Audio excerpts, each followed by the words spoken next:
E aí, gente, tudo beleza? Nesse vídeo eu vou trazer 3 dicas sobre a aplicação do texto na pregação expositiva.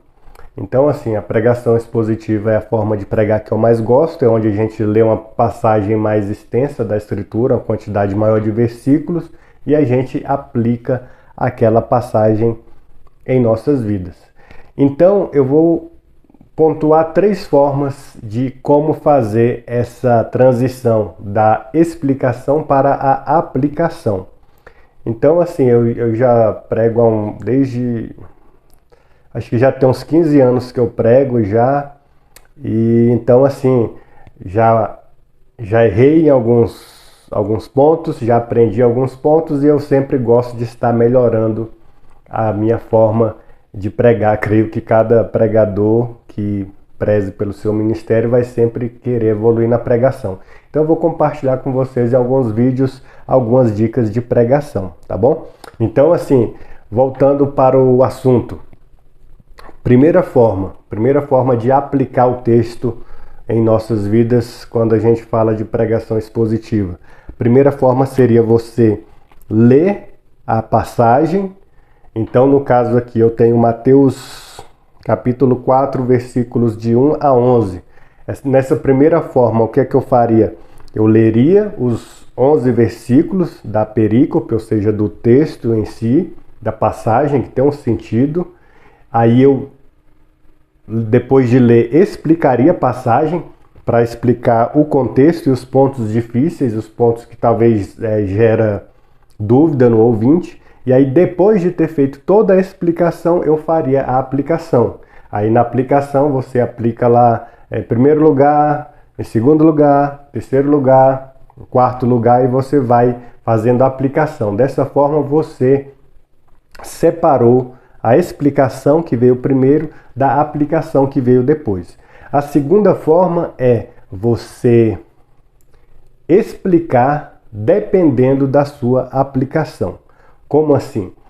Quando eu digo explicar dependendo da aplicação, é porque você fez aquela leitura inicial do texto e você já aponta para o seu público logo de início, depois da introdução do seu sermão e daquela leitura do texto, você ali rapidamente já apresenta o primeiro ponto. Então, como eu falei aqui em Mateus 4, versículos 1 até o 11, eu já poderia dizer aqui que o primeiro ponto seria: meus irmãos, nessa passagem, a primeira coisa que a gente aprende é que nós devemos adorar unicamente a Deus. E aí, depois que eu dei o primeiro ponto, já falei qual que é o meu primeiro ponto, aí agora eu vou explicar a base bíblica através do texto que eu li. Então eu falo, nós devemos adorar unicamente a Deus, em primeiro lugar. Esse é o primeiro ponto. Por quê? O texto diz isso, o texto nos mostra isso, e aí eu faço a explicação dos versículos relacionados ao primeiro ponto. Depois que eu termino, aí eu apresento o segundo ponto da aplicação e vou explicar os versículos aqui que estão relacionados ao segundo ponto. Então essa seria a segunda forma.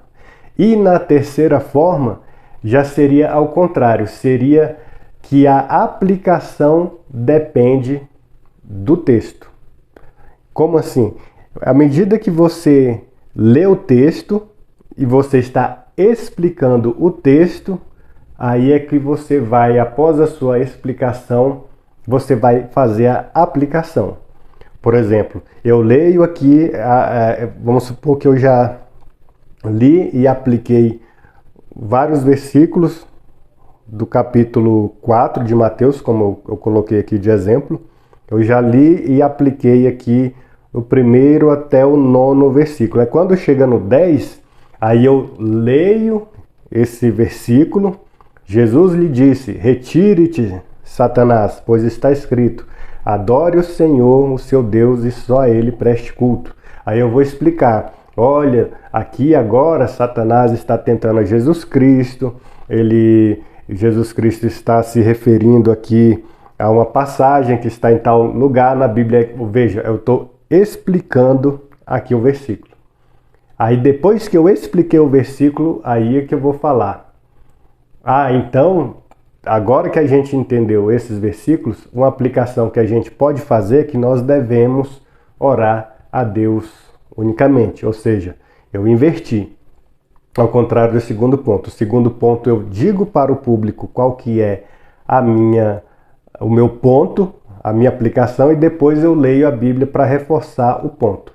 Nessa terceira forma é o contrário. Eu explico alguns versículos e eu concluo a explicação desses versículos com a aplicação. A explicação vem primeiro, a aplicação vem depois. Certo? Então, são 3 formas de nós fazermos a aplicação no sermão expositivo.